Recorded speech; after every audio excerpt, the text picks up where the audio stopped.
Hello বন্ধুরা, কে প্রথম কাছে এসেছি নতুন আপডেট দেখার জন্য প্লিজ একটা সাবস্ক্রাইব করে দাও। আজকে কমলিনীর গোপন তথ্য ফাঁস করে দিচ্ছে মধুমণি। এর জন্য মধুমণির মাথার মধ্যে বাড়ি দিল। অজিতকে মারতে এসে মধুমণি মিহিকে কিডন্যাপের কথা কমলিনীকে বলল যে আপনি কিডন্যাপ করছেন।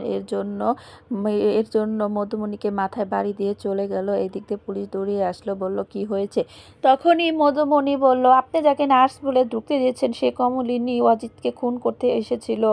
তখন পুলিশ তাড়াতাড়ি করে খুঁজলো, সবাইকে বলে দিল তাড়াতাড়ি ওনাকে খুঁজতে। কমলিনীকে খুঁজে পেল না। কমলিনী দীপকের কাছে গেল আর বলল তুমি আর আমি একসাথে এই পাপ কাজগুলো করেছি বলেই এত কিছু করতে পেরেছি, তোমাকে অনেক আরামায়েশে রাখতে পেরেছি, মাসে মাসে টাকা দিয়েছি।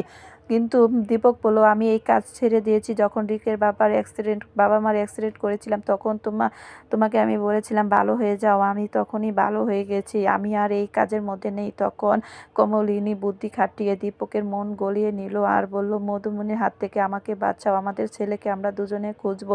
এদিক দিয়ে মধুমণি বাসায় আসার পরে জিজ্ঞেস করলো মধুমণি তুমি কোথায় গিয়েছিলে। তখনই মধুমণি বলল কমলিনী ম্যাডাম আজকে অজিত তাকে মারার জন্য হসপিটালে গিয়েছিল, আমি একটুর জন্য না পৌঁছালে তাহলে অজিত তাকে মেরে ফেলতো আমাদের সমস্ত কিছু। কমলিনী ম্যাডাম এতদিন ধরে দখল করে তখন ছোট কাকা কাকিয়া সবাই বলছে এত ডেঞ্জারাস গয়না সব কিছু নিয়ে এরকম আমাকে ধোঁকা দিল, আমরা বাসায় আসলে এটা দিয়ে মারবো কমলিনীকে। ভাগ্যিস মা বাবা নেই, থাকলে এই অবস্থা দেখলে কত কষ্ট পেত। কিন্তু সবাইকে সাবধান করে দিল মধুমণি কমলিনীর হাত থেকে সবাই সাবধানে থাকবে, মিহিকেও সাবধানে রাখতে বলল সবাই। তখন কমলিনী ফোন দিল ছোট কাকাকে। ছোট কাকা তখন ভয় পেল আর বলল, সবাই জিজ্ঞেস করার পরে বলছে আমার এক বন্ধু ফোন দিয়েছে, পুরানো বন্ধু, কিন্তু 2 লাখ টাকা নিয়ে কাকাইকে আসতে বলছিল।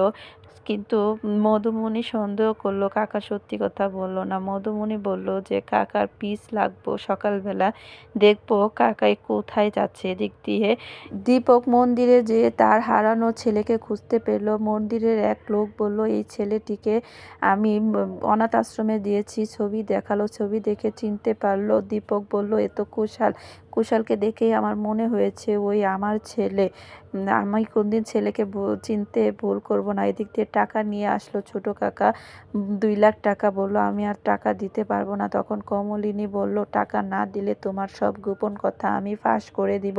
তুমি যে রিকের বাবা মাকে অ্যাক্সিডেন্ট করে মেরেছো তা বাড়ির সবাই জানলে কি হবে জানো।